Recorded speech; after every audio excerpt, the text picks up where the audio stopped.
they chose not to double the post, specifically Tyler and Steven, because they were worried more about the three-point shooters. I'm just curious what you saw from 5 and 22 tonight that made that strategy kind of backfire a little bit. Yeah, well, I think the one thing is both of them are very good passers.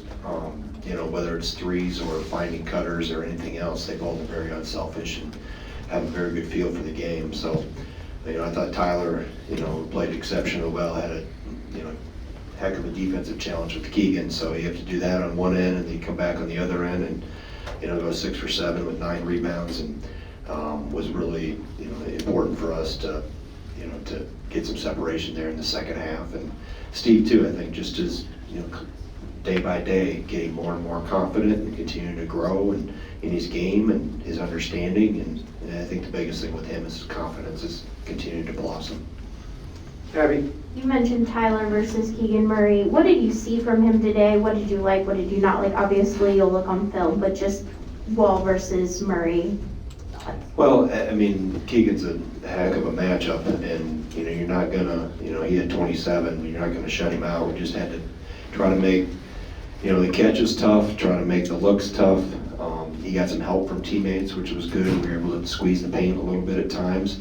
But they shoot the 3-2s with specific guys that makes it hard to come off very much. And obviously Keegan, made a couple there too. So, he's a hard matchup. You just try to minimize and not give him plays. I thought early we gave him plays that gave him confidence, gave him baskets that gave him confidence, transition, a couple offensive rebounds, things that we could clean up, and we did clean up, in that first half. Jeff? Greg, over to your left here. Brad said before the season one of his goals in terms of playmaking was improve his two-point percentage, which was not good in his eyes last year. What's been the difference? Because the numbers are significantly flipped from last season. Yeah, I think the biggest thing is around the rim, he's finishing better. He's more on balance. Finishing towards the backboard, towards the target. Not really being consumed if he gets fouled or not, and falling down and is able to finish. When you're not worried about that or not falling down, you're able to usually keep your eyes on your target and finish. So, and I think he's got teammates that have put him in good positions too. He's come off some of those cuts pretty clean, and teammates have done a good job of finding him. Mike? Coach, Bohannon hit a couple shots at the end, but he's pretty quiet throughout. What you guys do specifically, Brad, to kind of keep him in check? Guarded. He made his catches tough. For the most part, we didn't make any mistakes on any screens in terms of getting caught underneath them. It's a hard chase because you're in constant motion. So I think ball pressure was pretty good. I'll be able to judge that more on tape, and we kept enough pressure on passers that bought us some time if we were a little behind on any chasing or things like that. So I just, Brad wanted that assignment, and I thought he did a good job with it. And the back? Greg, it seemed like Iowa was kind of dominating in points in the paint through the first 7 minutes and also on rebounding. I'm curious, in the media timeout, if there was a Lavender reference, and how do you like how the group kind of switched in those two categories after that, especially to start the second half? Well, the Lavender applies to our offensive end, not our defensive end. So it wasn't Lavender. It seemed like you guys got going too offensively. Yeah, I think the biggest thing for us is we were able to get them under control and transition a little bit better than what we did early. And by that, it allowed us to get our defense set, play 5-on-5, and that helps your rebounding when you're set and playing with all 5 guys back. So those two things, I think they only had 2 offensive rebounds at half, if I remember right. And they were in bunches. They were right back to back. But I think the biggest thing was the transition. They were able to get things to the rim. Murray posted in transition. Patrick McCaffrey got loose in transition, ran ahead of us one time. So it's just those things of emphasizing that, and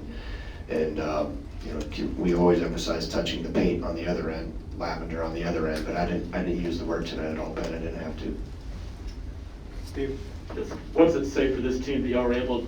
Could have been easy to let down 3 nights after the big win at Purdue, and y'all led almost from start to finish. Just what does it say that there wasn't any kind of letdown at all?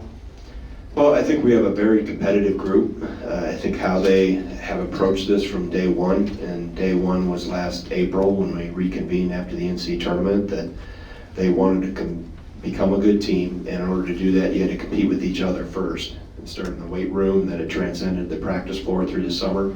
And those things, you know, when you have that everyday mentality and how they have to, I think our depth has helped because practices are competitive. You know, they battle each other in practice, so there's not really a time for them to relax, so to speak. I vary the length of the practice, but the intensity of the practice and the competitiveness of it always stays. And we have competitive guys. I mean, you know, Brad is as competitive as anybody I've met. If he's one, Johnny's 1A. And that flows to everybody else too. Chucky, you know, on down the line, Tyler Wall, the guys that, you know, they love to compete and they want to do what's best for their team and help their team be successful. So it's nothing magical. It's just, it takes time and you have to have the right people. And for me, knock on wood, this group has been terrific. It's hard, I can't even get mad at them. I mean, they just give me everything they got, dang near every day. They haven't had a bad day. Maybe a snippet of a bad day, but they quickly corrected it. And they've, like I said, they just love to compete and love to wear that uniform. Jeff? Greg, if someone didn't watch this game, they might look at the box score and look at Neat's numbers and go, didn't do much, but I'm just curious what you thought he gave you, especially in some crucial situations. Yeah, I thought, especially in the first half, you know, I thought the one rebound he got that he ended up we got possession again where he was on the floor. I thought defensively, as he got into a rhythm, he was better. He rebounded pretty well. You know, he hasn't practiced consistently, hasn't played. So for him, I thought the longer he was out there, the better he got into a flow and just felt more comfortable. But I thought, even though the numbers don't show it, I thought he had a good, 13, 14 minutes. I thought it was very, very effective and very helpful for us. Abby? Greg, you touched on the rebounding a little bit, but you guys out-rebounded Iowa 43-26. How much do you think the rebounding had to do with today's win? Well, it's always important. I mean, it's always important. You know, we need all 5 guys to rebound, which I think we did at times. You know, we had Brad get in there and get some. I mentioned Jacoby. So it's not always the guys that are at the 4 and the 5. The other, Johnny, obviously with his, my arms aren't long enough here, 9, Brad was 7. You know, those, when big guys are engaged and battling with the other bigs, we always need guards to specific on the defensive end, you know, crack down and clean up some of that. So that's always important. Yeah. Greg, with 4 players scoring in double figures tonight, is this a good example of the potential of this team, what the potential can be with such a balanced scoring attack? Yeah, actually we had 5, Carl. That, okay. Yeah, all 5 starters were in doubles. Right, Ryan? My eyes aren't. Yeah. Okay. Yeah, All right. yeah. You know, I mean, that's important. You know, that's something we need. You know, and then tonight it happened to be those 5 guys. Other nights it's been, you know, it's been others. You know, whether it's been, you know, Chris Boat's given us some good nights. We mentioned Jacoby and Bowman are trying to get back into the flow of things right now. So we'll take contributions from wherever they come, whether they come out of that starting lineup tunnel or they're guys that come off the bench. Evan?